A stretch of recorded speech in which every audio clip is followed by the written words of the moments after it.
Time and distance about train সম্পর্কে নতুন problem নিয়ে এসেছি। তো প্রবলেমটা কী আছে?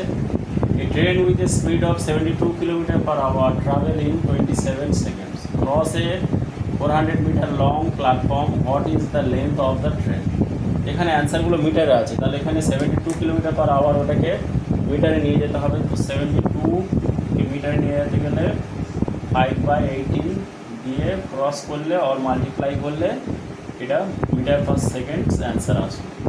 তো 8 = 4, তাহলে অ্যান্সার হচ্ছে 20 মিটার পার সেকেন্ড।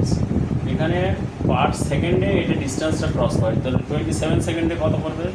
মাল্টিপ্লাই হবে 27 ইন্টু 20 ইকুয়াল টু 540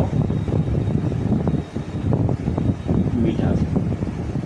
এই 540 এটা হচ্ছে প্ল্যাটফর্মের ডিস্টেন্স প্লাস ট্রেনের ডিস্টেন্স।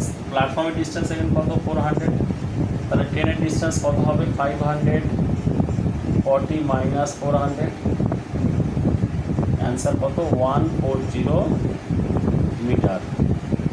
তো answer B is the right answer.